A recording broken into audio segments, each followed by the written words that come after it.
Os irmãos aqui já estão felizes, alegres, comemorando. Mas, irmãos, vejam essa palavra aqui de Rui Barbosa.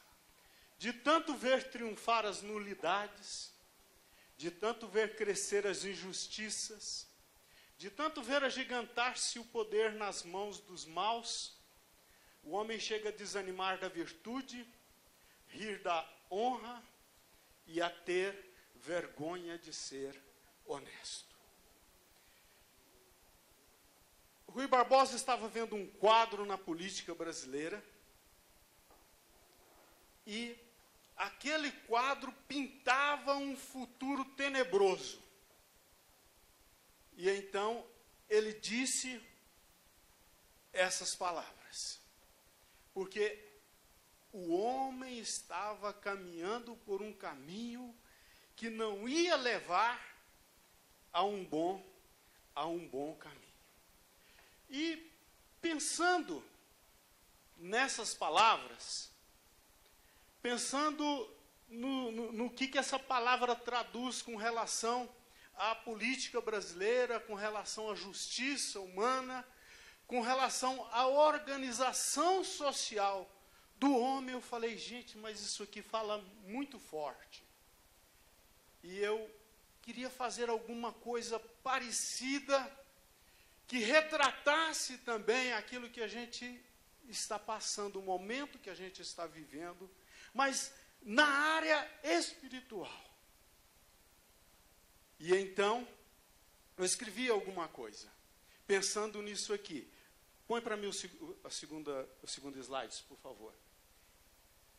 De tanto amar o mundo, de tanto distanciar-se da igreja, de tanto ignorar a Bíblia, de tanto ver prosperarem os incrédulos, o crente chega a desistir da fé, duvidar da promessa, abandonar o seu Senhor e juntar-se aos ímpios. É um caminho que vai sendo seguido.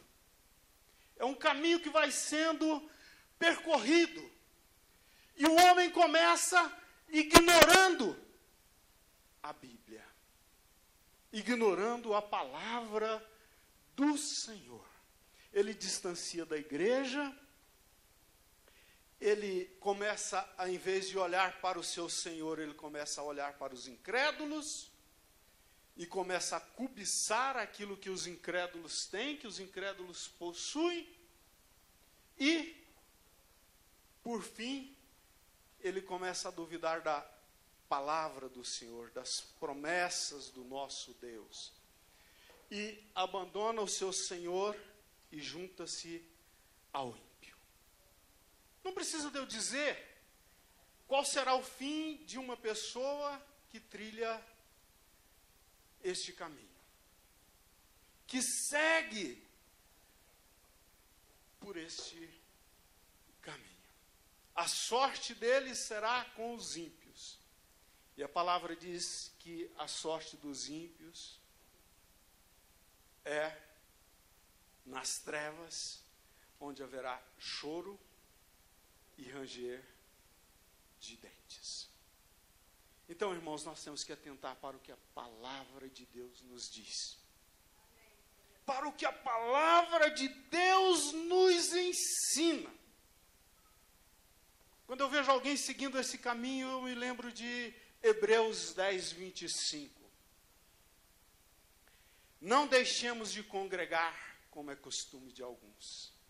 Antes, façamos admoestações, e tanto mais quanto vedes que o dia se aproxima. Então nós temos o dever de admoestar as pessoas, voltem para a sua igreja, voltem para a palavra do Senhor. Não abandonem jamais os ensinamentos da palavra do Senhor. Não abandone jamais o seu Senhor. E é isso que a gente faz, que a gente tenta fazer, que a gente fica buscando fazer. Quando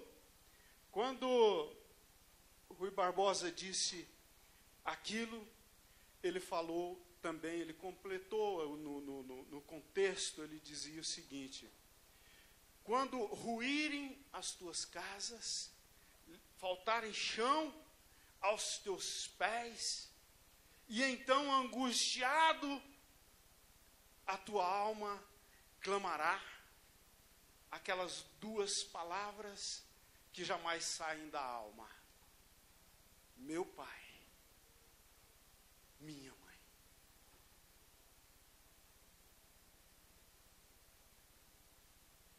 Porque caminhos eu trilhei, porque caminhos eu caminhei.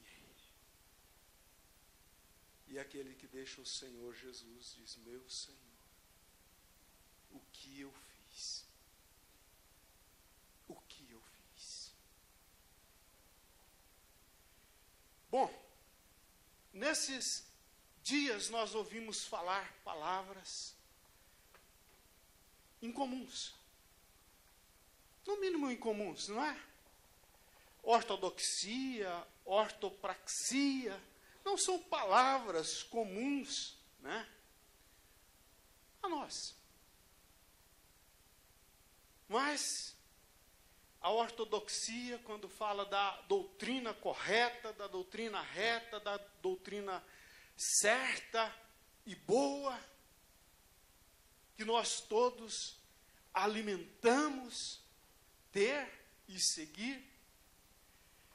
Ouvimos também a ortopraxia. E por onde anda a ortopraxia? A prática correta ou a prática da palavra de Deus. A prática boa e certa da palavra de Deus. E eu fiquei pensando, né? Nós vimos aqui pelo pastor Ricardo para falar só da última mensagem, né? Pastor Ricardo falando e apresentando alguns filmes para ilustrar, uns filmes que, se você viu, né, se você ainda lembra, eu espero que não tenham sido gravados na saída de nenhuma igreja, na porta de nenhuma igreja, onde nós vimos pessoas dizer: Jeremias, eu não sei se é no Novo ou se é no Velho Testamento. Você sabe algum versículo de cor? O Senhor é meu pastor. E às vezes nem complementava, nem sabia complementar. Que lugar tem encontrado a palavra de Deus no seu coração? Que lugar tem achado a palavra de Deus na sua vida? É uma declaração preocupante. Essa declaração que eu ouvi também do pastor Ricardo hoje. 50 milhões de evangélicos e não vemos nenhuma mudança. Eu não sabia dessa estatística. Mas, que coisa, né, irmãos? Se não tem mudança, é porque não tem prática, não tem a boa prática da palavra de Deus. Nós ficamos a pensar, né? Daniel e seus amigos, Azarias, Misael e Azael, né? Ananias e Ananias, mudando as leis do país aonde eram escravos, para onde foram levados escravizados. E 50 milhões. O que tem feito? Já pensou se para ser batizado você tivesse que ler a Bíblia e declarar que concorda com tudo que ela ensina, como quem instala um programa de computador e diz assim, né, apresenta lá a licença e diz: se você concorda, clique aqui, né? e clique para continuar. Se você não fizer isso, quem já instalou um programa aqui que teve que responder a perguntinha? Poucos. Então, não foi uma boa ilustração, né? E você clica, então, para continuar, para poder instalar. Se você não aceitar, não concordar com a licença, com os termos da licença, você não pode continuar. E se você declarasse, sem ler, que concorda com toda a Bíblia, e ouvisse uma voz do céu, você não foi aprovado para a vida cristã, tente novamente. E esse tente novamente é por causa da graça, né, irmãos? Que a graça de Deus é algo que a gente fica imaginando. Uma vez eu vi o Abimael falando, pai, quem fala da graça de Deus não entende nada da graça de Deus. Eu fiquei pensativo, porque o Abimael ele é alguém assim muito introspectivo. Eu fiquei pensando naquilo que ele falou. E aí depois eu falei, será que ele falou isso porque ele entende o quão grandiosa, o quão é maravilhosa, o quão é profunda a graça de Deus? E ele nunca viu nenhuma palavra que abarcasse a graça de Deus? Porque eu acho que nós vamos partir para o céu sem ouvir nenhuma palavra que abarque toda a graça de Deus, porque a graça de Deus é tremenda.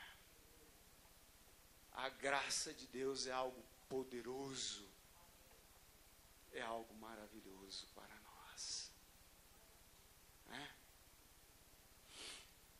Meu tema é a palavra essencial. Acho que ficou bem claro para todos nós que a palavra é essencial. Que ela é a nossa fonte de fé. Remetendo à primeira mensagem. Remetendo à primeira mensagem. É a nossa fonte de fé. E prática também. Será? Se não é, deve ser. Nós devemos praticar a palavra de Deus. Buscar a obediência à palavra de Deus. Em Atos 13, 22, nós vimos um testemunho de Deus. E tendo tirado a este, Saul, referindo-se a Saul, levantou-lhes o rei Davi, do qual também dando testemunho disse, achei Davi, filho de Jessé, homem segundo o meu coração, que fará toda a minha vontade. E não é à toa que Davi fazia a vontade de Deus. Não é à toa que Davi agradava a Deus com as suas práticas, com as suas atitudes, com a sua ortopraxia. No Salmo 119, 97, nós vemos uma declaração de Davi: o quanto amo a tua lei. É a minha meditação todo o dia. Todo dia é a minha meditação. Podemos dizer que ele era um excelente piloto. Né? E vocês sabem o que eu estou falando. Era um excelente piloto. Diariamente estava voltando às Escrituras. Com alegria. E meditando nos ensinamentos que esta palavra trazia. Para não dizer outra coisa, para não dizer que ele estava internalizando, para não dizer que ele estava se programando para o dia seguinte, tentar fazer exatamente como ele aprendeu, como ele viu, nas Escrituras do nosso Senhor. Mas se você ainda caminhar um pouco nesse salmo, você vai ver ele declarar 7 vezes no dia eu te louvo pela justiça dos teus juízos. Ele considerava que a palavra de Deus era o de mais precioso que poderia existir. A palavra de Deus era algo fantástico, que valia a pena conhecer, que valia a pena meditar, que valia a pena praticar, que valia a pena viver. Espero, Senhor, verso 166, espero, Senhor, na tua salvação e cumpro os teus mandamentos. Vejam que era prática mesmo. Eu cumpro os teus mandamentos. Uma declaração espontânea de alguém que amava a Deus e a sua palavra, e uma declaração que não visava se engrandecer diante de ninguém, porque está declarando para o próprio Deus. Está declarando para o próprio Deus: a minha alma tem observado os teus testemunhos, e eu os amo ardentemente. Ardentemente. Que coisa fantástica, sabe, irmãos? Isso toca, sabe? Isso mexe, isso é como colocar um sal na boca da gente para que a gente deseje água. Água. Que é a própria palavra de Deus, a qual nós não conseguimos viver sem ela. Ela está em cada célula do nosso corpo, ela está no ar que respiramos, ela está no subsolo que pisamos,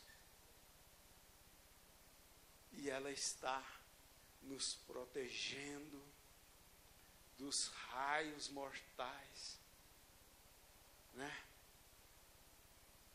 Nos cobrindo, às vezes fazendo sombra, às vezes derramando e molhando a nossa terra de onde tiramos o nosso alimento. Essa comparação de que a Bíblia é água que purifica, vai muito, muito, muito além, né? Mas essa palavra de Deus tão fantástica e maravilhosa, e nós vamos ver algumas características dessa palavra de Deus, características que a Bíblia aponta na vida do ímpio, e as características que a palavra de Deus aponta na vida daquele que teme e serve a Deus, daquele que teme e serve a Deus, né? Então, em Efésios, acho que eu vou ter que abrir a minha outra Bíblia aqui, porque senão não vai dar para ler. Efésios 4:11 diz assim: e ele mesmo concedeu uns para apóstolos, outros para profetas, outros para evangelistas e outros para pastores e mestres, com vista ao aperfeiçoamento dos santos, para o desempenho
palavra de Deus diz que há caminhos que ao homem parecem direito, mas afinal são caminhos de morte, são caminhos de morte. Então nós vemos aqui essa característica do homem ímpio. Ele vive separado de Deus, ele vive separado de Deus, trilhando os seus próprios caminhos, e com Deus ele não mantém comunhão. A sua comunhão é com as trevas dos seus pensamentos, as trevas da sua vaidade.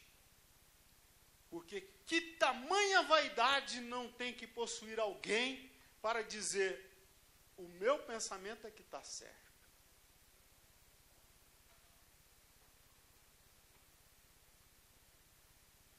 O meu pensamento é que está certo. E muitos têm seguido o seu próprio pensamento. E com as suas obras, enfaticamente dito a Deus: o meu pensamento é melhor.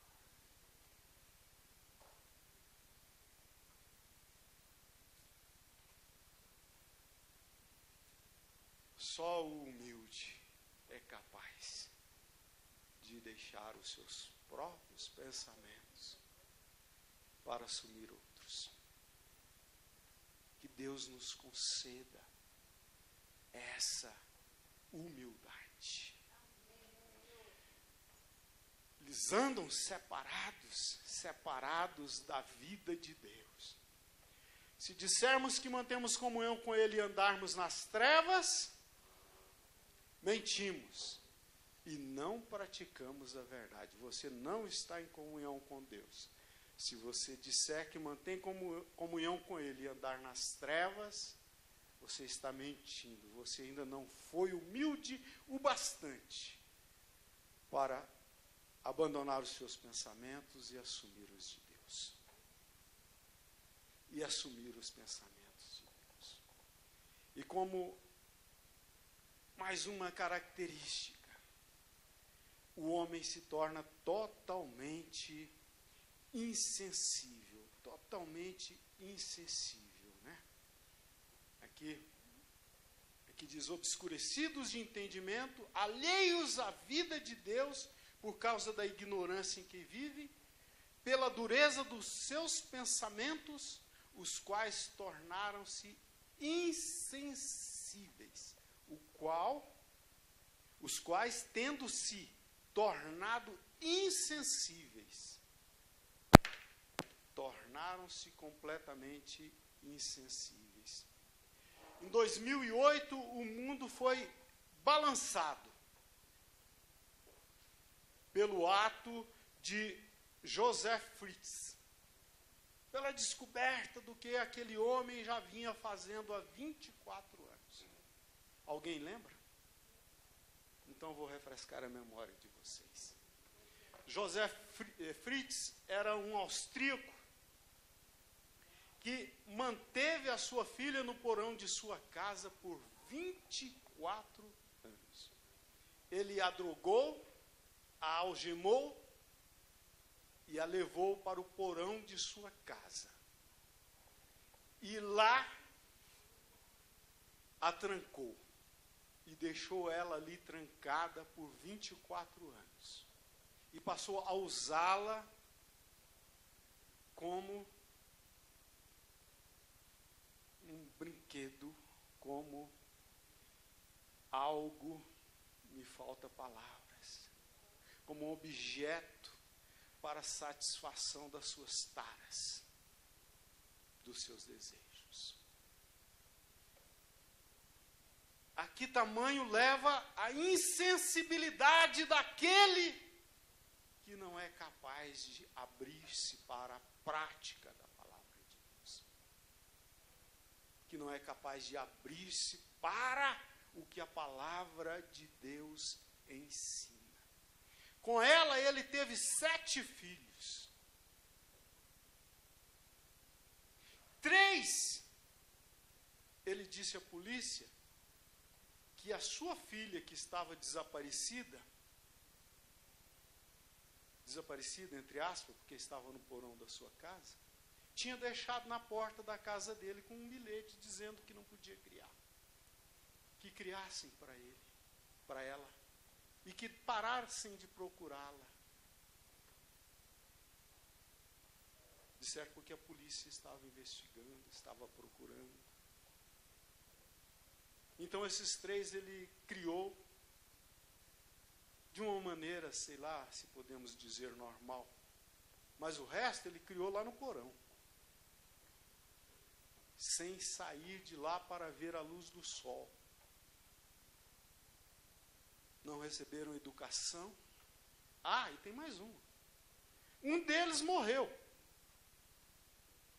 Talvez porque não tivesse registro, não tivesse nada que pudesse, para poder levar a um médico.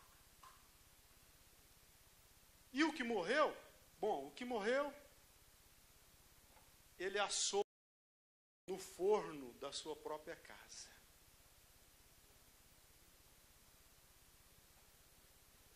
Irmãos, esse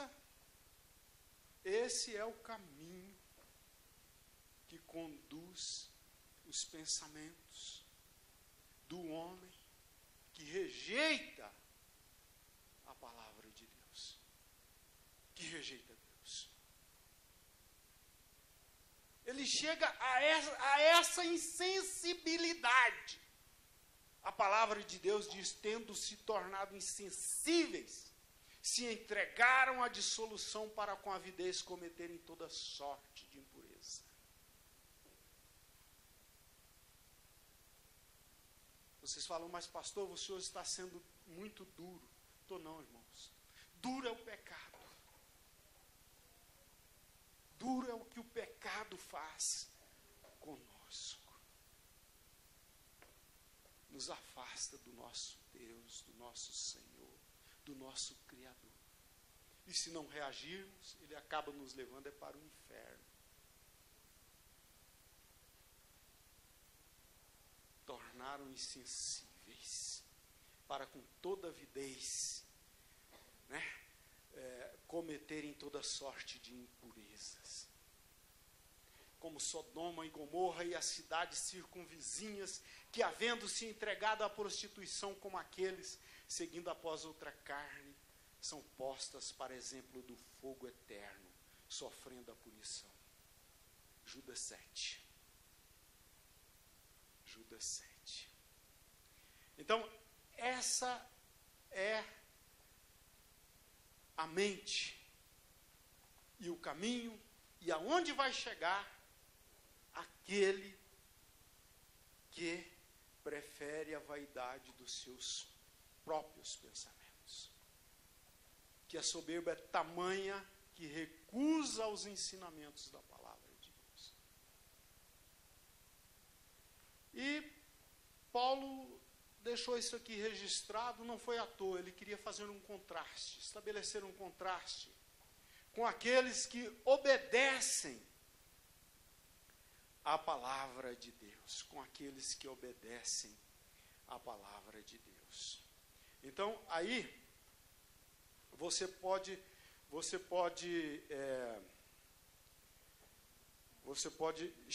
chegar aí agora na palavra de Deus a partir do verso 20. A partir do verso 20 diz assim, mas não foi assim que aprendestes a Cristo, se é que de fato tendes ouvido e nele fostes instruídos, segundo é a verdade em Jesus. No sentido de que, quanto ao trato passado, vos despojeis do velho homem, que se corrompe, que se corrompe segundo as concupiscências do engano, e vos renoveis no espírito do vosso entendimento, e vos revistais do novo homem, criado segundo Deus em justiça e retidão, procedentes da verdade.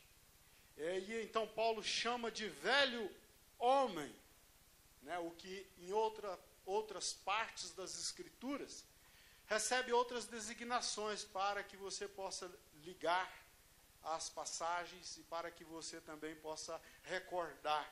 O velho homem recebe em outras partes das Escrituras outras designações, como homem natural, homem carnal, velha natureza, velha criatura, filhos do diabo.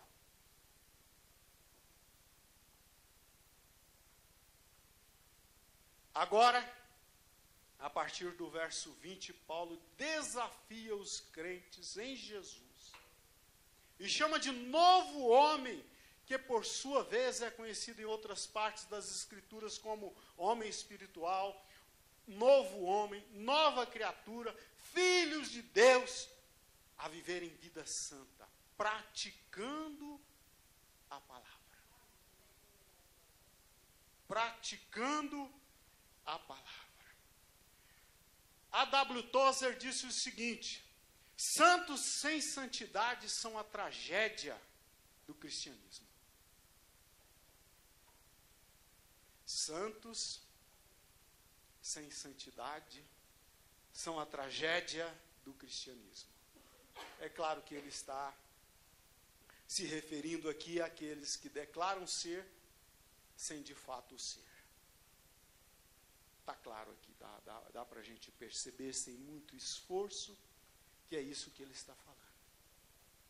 E que ele está falando também que estas pessoas são a tragédia do cristianismo. Porque a gente é obrigado a ouvir que para ser crente como fulano, eu não quero ser.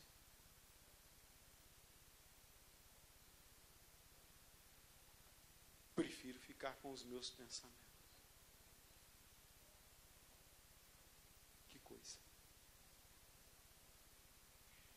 Que tragédia mesmo, né? Mas ao contrário do velho homem, começando em Cristo e terminando na verdade, renovam-se no espírito do entendimento e trocam de roupa. Vestem-se do novo homem. Vejam aí, mas não foi assim que aprendestes a Cristo. Se é que de fato o tendes ouvido e nele fostes instruídos, segundo é a verdade em Jesus. Cristo é a verdade. E começando em Cristo e terminando na verdade, que é o próprio Cristo, nós somos desafiados aqui pelo apóstolo a vestir novas roupas. A vestir novas roupas. Roupas adequadas à festa. Lembram daquela parábola que Jesus, né, que contou da festa de casamento? Né? Ali naquela festa de casamento, os convidados não foram dignos, não foram achados dignos. Então, outros foram colocados lá dentro. Mas lá dentro ele achou um que não estava vestido de acordo. E vocês lembram o que foi que aconteceu? O que o Senhor falou a respeito daquele? Amarrado e jogado fora nas trevas. Porque ele julgou que a graça era tão grande que ele podia continuar vivendo conforme os seus pensamentos e ainda participar da festa. Mas aí, depois de estar lá na mesa, o dono da festa falou: esse aqui não. Joga ele lá fora.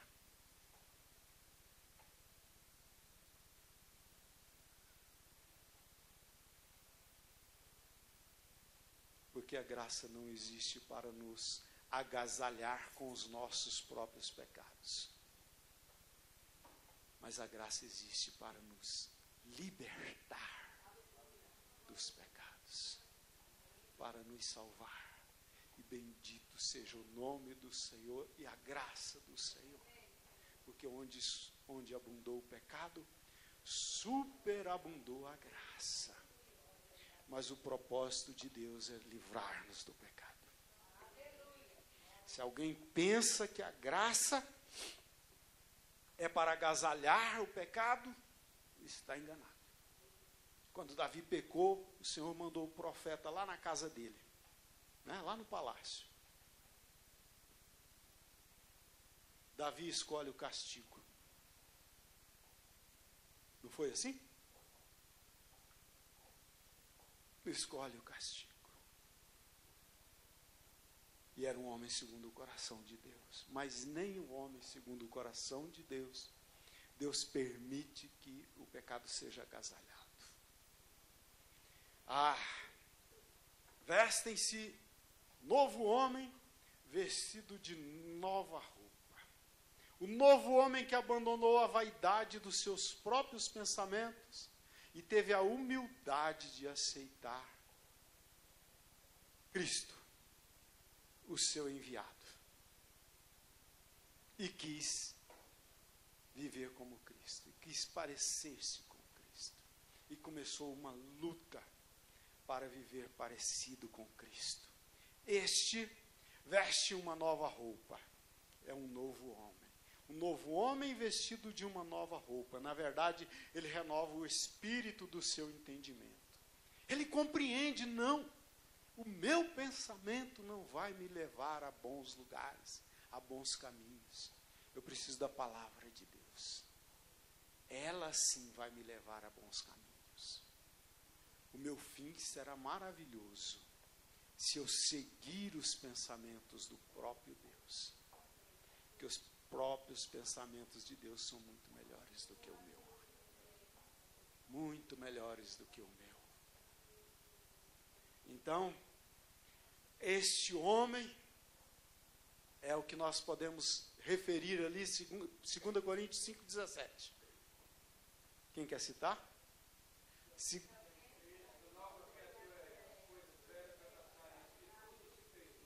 Aleluia! E se alguém está em Cristo, é nova criatura. As coisas antigas já passaram.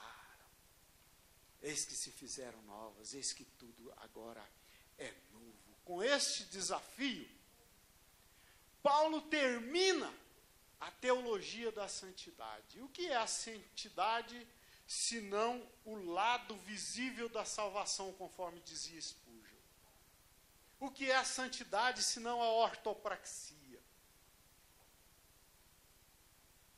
E o que é a santidade, senão a vivência daquilo que está escrito? É a vivência daquilo que está escrito. Aleluia. Você pode me perguntar, e daí? Daí nós partimos agora para os efeitos, para a parte prática de se ter Cristo no coração. Um novo homem com roupa nova, ou seja, a santidade não existe apenas no coração. Ela é visível. Ela aparece. Amém, irmãos? Vocês concordam comigo que a santidade ela tem que aparecer? É como quem troca de roupa. É roupa nova. E quem é que não vê uma pessoa quando ela põe uma roupa nova? Não é mesmo? Não fica realçado? Né? Não fica bonito? É gostoso. Eu vi alguém hoje que estava até com a etiqueta. Mas, deixa para lá. Mas uma roupa nova é muito bom. É muito bom.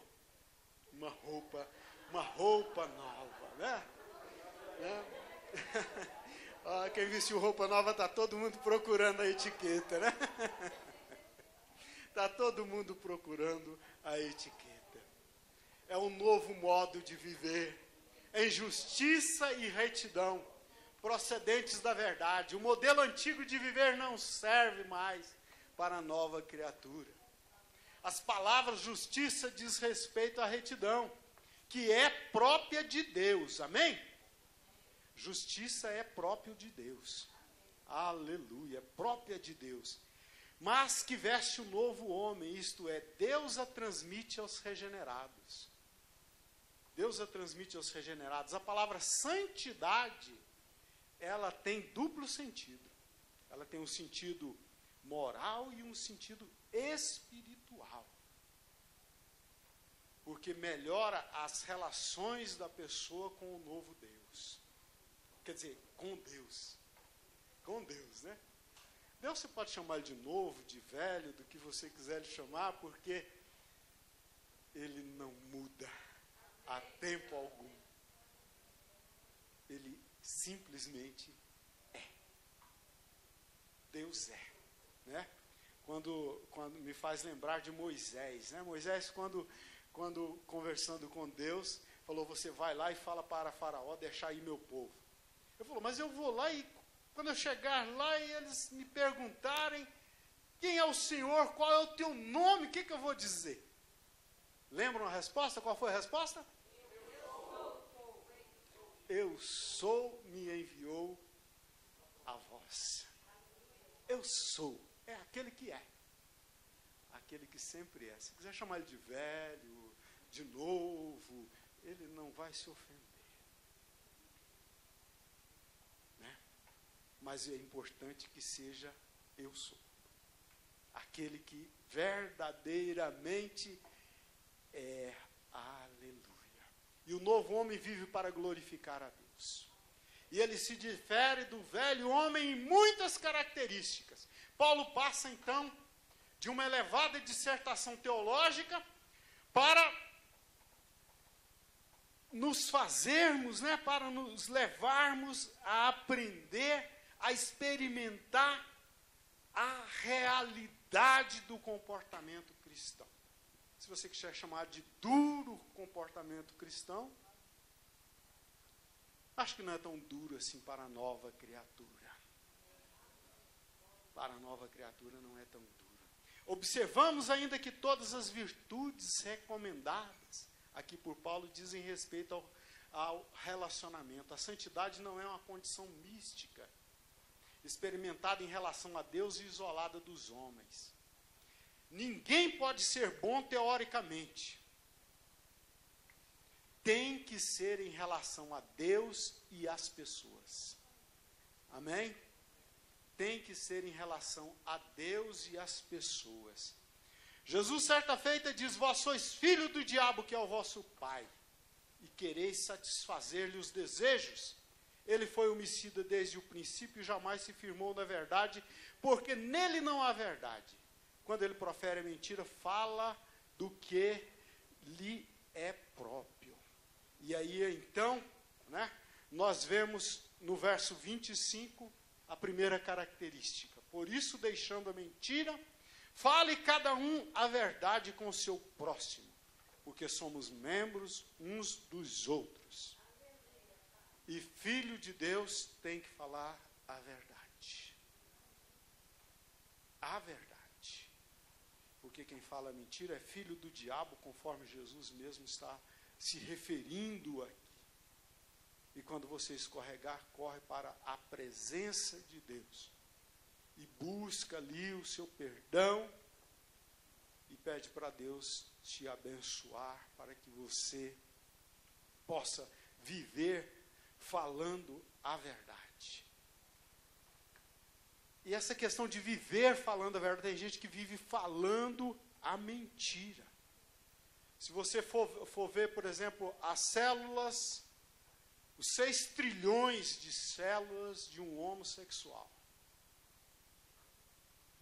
Em cada uma daquelas células tem um gene que diz, é macho ou é fêmea. E ele contra 6 trilhões de testemunho.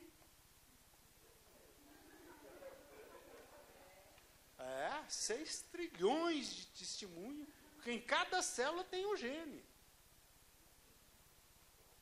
Ele fala, não, eu não sou o Carlos. Eu sou a Carla.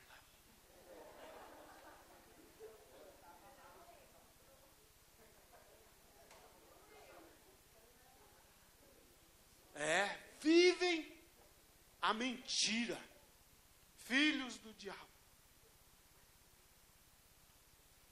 Porque vivem a mentira. Deixar tem as mesmas conotações, a mesma conotação de despojar, de desvestir, de tirar a roupa. Por isso, deixar é mentira.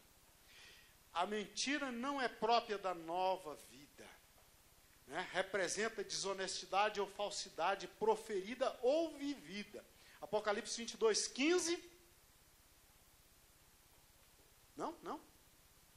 Fora ficam os cães, os feiticeiros, os impuros, os assassinos, os idólatras e todo aquele que ama e pratica a mentira. 22:15 esse. Esse é 22:15. Aleluia. Então, irmão, e a mentira ela faz muito mal a nós. Depois que você mentiu, é necessário ter boa memória. Diz um ditado anônimo, né? É necessário ter boa memória. E eu fiquei pensando nisto. E eu falei, bom, se eu menti uma coisa aqui, eu tenho que ter boa memória para guardar a mentira, a circunstância, para quem e quando foi que eu menti. Aí eu minto para outro, eu tenho que guardar a mesma coisa. Eu minto para outro, tenho que a mesma coisa, né? Para não cair em contradição ali na frente. E isso vai consumindo a tua memória. Isso vai consumindo as capacidades cerebrais sua, ou do mentiroso, melhor, do mentiroso. E o mentiroso acaba tendo as suas faculdades mentais limitadas pela própria mentira. Pela própria mentira. Né? Os mentirosos pervertem o objetivo pelo qual Deus criou a palavra, disse Tomás Brooks. As palavras não foram feitas para você mentir, foram para você comunicar a verdade. Amém? Amém? Bom, depois, seguindo, ele diz assim: irai-vos e não pequeis, não se põe o sol sobre a vossa ira, nem deis lugar ao diabo. Nem deis lugar ao diabo. A ira é um tipo de paixão incontrolável que se apodera do homem carnal, tornando-o violento.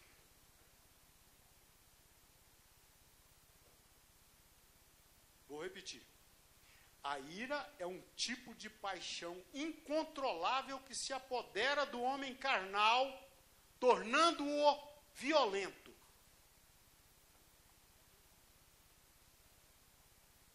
E aí, sai da frente, né? Porque até assassinatos podem acontecer. A gente vê isso no trânsito, né?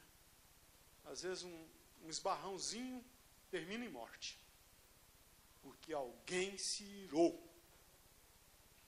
A palavra de Deus diz em Jó 5:2, porque a ira do louco o destrói e o zelo do tolo o mata. Salmo 4:4, irai-vos e não pequeis, consultai no travesseiro o coração e sossegai. Quer dizer, quando você ira e não peca, já não é mais aquela ira incontrolável. Já é uma ira que vai produzir em você algo de bom. A indignação, então perguntou Deus a Jonas, é razoável essa tua ira? Lembra quando é que Deus fez essa pergunta para Jonas? É razoável essa tua ira por causa da planta? Ele respondeu, é razoável até a morte. É razoável até a morte. Ele estava lá preocupado com a plantinha, que nasceu e morreu, né, no mesmo dia. E ele não queria que Deus tivesse compaixão, amor, de todas aquelas pessoas da cidade de Nínive, que se converteram e estavam de jejum, clamando a Deus. E até os animais estavam fazendo jejum e vestidos de pano de saco. A ira nos conduz à insensatez. Irai-vos e não pequeis, não se põe o sol sobre a vossa ira, nem deis lugar ao diabo. Quem se zanga facilmente faz coisas tolas, mas o sábio permanece calmo. Amém? Aleluia. Bendito é o nome do Senhor. O que presto se ira, ou aquele que rapidamente se ira, faz loucuras. E o homem de maus desígnios é odiado. Provérbios 14, 7. Eclesiastes 7, 9. Não te apresses em irar-te, porque a ira se abriga no íntimo dos insensatos. A ira se abriga no íntimo dos insensatos. Nem deis lugar ao diabo. Tiago disse: sabeis estas coisas, meus amados irmãos, todo homem, pois, seja pronto para ouvir, tardio para falar, tardio para se irar, porque a ira do homem não produz a justiça de Deus. Não produz a justiça de Deus. Irai-vos e não pequeis, não se ponha o sol sobre a vossa ira. O insensato, diz Provérbios 29, 11, expande toda a sua ira, mas o sábio, afinal, a reprime. A reprime. Né? É claro que tem horas que nós não podemos ficar no conformismo.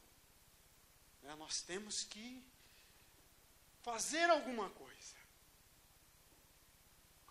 Fazer alguma coisa. Quando nós vimos um pecado descarado, nós temos que reagir e falar: não, não é assim que se faz. É diferente.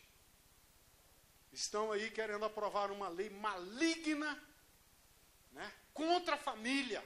Nós temos que nos levantar e agir, fazer alguma coisa. Manifestar. Sim, por que não? Mas cuidado com a ira, porque ela dá rasteira em muitos. Né? Bom, depois nós vemos aqui ainda, na palavra de Deus, aquele que furtava, não furte mais. Antes trabalhe, fazendo com as próprias mãos o que é bom, para que tenha com que acudir ao necessitado. Furtos acontecem principalmente por causa de preguiça e ganância. Preguiça e ganância são as razões que levam as pessoas a furtarem. A Bíblia diz assim: não furte mais, antes trabalhe. Quer dizer, a palavra de Deus não autoriza você parar de furtar e ficar prostrado sem fazer nada. Antes trabalhe, para que tenha com que acudir o necessitado. Quer dizer, que se você não precisa, então trabalhe pelo menos para acudir o necessitado. Porque a palavra de Deus diz que se alguém não quer trabalhar, também não coma. Né? Não é para você ficar sem furtar e pendurado, né, às custas dos outros. Né? Vivendo à custa dos outros.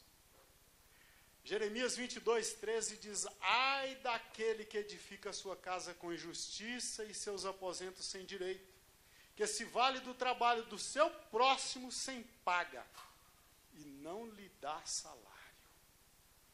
Nós temos que remunerar as pessoas que trabalham para nós. Nós temos que remunerar as pessoas que trabalham para nós. É isso que a palavra de Deus diz aqui. Ai daquele que procede diferente. Mas furtar, eu fico assim às vezes pensando, por que Paulo escreveu isso aqui? Para a igreja mais espiritual do Novo Testamento. Efésios. É porque nós somos tentados, sabe, irmãos? Né? O que nós diríamos de outros tipos de furtos, como lugar na fila, espertinhos no trânsito, né? Fazendo manobras proibidas só para passar na frente de um monte de gente.